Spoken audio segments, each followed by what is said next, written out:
Bismillahirrahmanirrahim. Assalamualaikum warahmatullahi wabarakatuh. Saya Alid Sunardi ingin berbagi tentang surat suara sah dan tidak sah pada pemilu 2024. Yang pertama adalah surat suara pemilu presiden dan wakil presiden, disingkat nanti PPWV.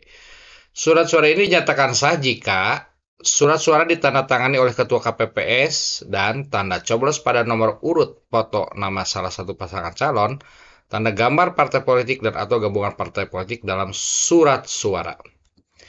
Ini contohnya surat suara yang sah, dicoblos pada gambar di sini ya. Nanti pada surat suara presiden ada nomor urut, ada gambar pasangan calon, ada di sini tanda gambar partai politik pengusungnya. Selanjutnya, apabila dicoblos pada nomor urut dan di sini pada gambar partai politik juga sah, dicoblos pada garis kotak itu juga sah untuk pasangan calon yang bersangkutan. Nah, ini apabila mencoblos pada dua pasangan calon itu tidak sah, apalagi tiga. Selanjutnya, untuk suara anggota DPR, DPRD Provinsi, dan DPRD Kabupaten Kota dinyatakan sah jika surat suara ditandatangani oleh Ketua KPPS. Yang kedua, tanda coblos pada nomor atau tanda gambar partai politik dan atau nama calon anggota DPR, DPRD Provinsi, dan DPRD Kabupaten Kota berada pada kolom yang disediakan. Di sini contoh ada partai Tomat. Ketika dicoblos di kolom partai, ini sah untuk parpol. Selanjutnya, jika dicoblos pada nama caleg, itu berarti untuk sah untuk caleg. Apabila dicoblos pada kolom partai dan nama caleg, ini sah untuk caleg ya. Apabila dicoblos pada dua nama caleg yang berbeda, lalu dicoblos pada nama partai, itu sah untuk parpol ya, untuk partai politik. Selanjutnya, apabila dicoblos dengan lebih dari satu di kolom nama caleg, ini akan menjadi suara untuk partai. Jadi sah ini juga ya. Selanjutnya, ini jelas apabila dicoblos di kolom partai dan nomor urut misalkan, ini sah untuk parpol. Apabila partai ini dicoblos tidak pada nama caleg, kebetulan calegnya hanya 4 misalkan ya, dicoblos tapi masih dalam satu kotak, itu milik parpol ya, surat suara sahnya. Selanjutnya, apabila pada garis yang di atas, ini sah untuk parpol.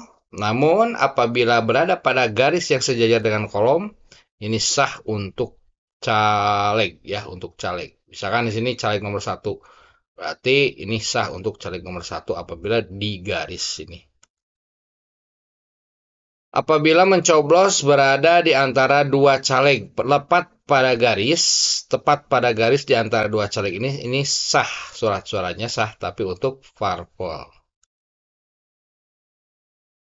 Apabila mencoblos pada calon TMS, dalam hal ini mungkin saja meninggal dunia atau tidak memenuhi syarat sebagai calon, ini sah, tapi untuk parpol ya. Ini lebih jelas lagi apabila calon TMS dicoblos dan partai yang dicoblos ini sah milik partai. Apabila calon TMS dicoblos, lalu ada coblosan lain di nama caleg yang lain, ini sah untuk caleg yang misalkan nomor 2 ini dicoblos. Nomor 9 itu TMS, meninggal dunia atau tidak memenuhi syarat. Berarti untuk caleg yang memenuhi syarat ya, ini suara sah. Apabila pada nama caleg itu tidak ada, tapi ini dinyatakan sah untuk parpol, satu suara untuk parpol. Ini sangat jelas apabila dalam satu kolom ini dicoblos, ada dua coblosan, ini sah untuk caleg ya, untuk caleg. Ini pada kolom kosong, ini kolom caleg, ini sah untuk caleg ya. Seandainya partainya tidak memiliki calon, maka ini sah untuk parpol. Nah, bagaimana surat suara tidak sah? Ini sangat jelas apabila mencoblos pada dua partai yang berbeda. Lalu mencoblos dari caleg pada dua partai yang berbeda, ini tidak sah. Apalagi dicoret-coret, ini tidak sah. Apalagi dengan rokok misalkan ya, sehingga rusak, ini juga tidak sah. Selanjutnya untuk surat suara pemilu anggota DPD dinyatakan sah jika surat suara ditandatangani oleh Ketua KPPS dan tanda coblos terdapat pada kolom satu calon perseorangan. Contohnya ini. Untuk DPD itu akan memuat nomor urut, gambar, dan nama calon. Ini sah ya kalau kita mencoblos misalkan pada gambar, pada garis tepi ini juga sama. Apabila mencoblos lebih dari satu namun pada ada pada kotak, ini suaranya sah untuk calon DPD tersebut. Nah, apabila mencoblos lebih dari satu calon anggota DPD, ini surat suaranya tidak sah. Itu saja informasi yang bisa saya sampaikan, mudah-mudahan bermanfaat.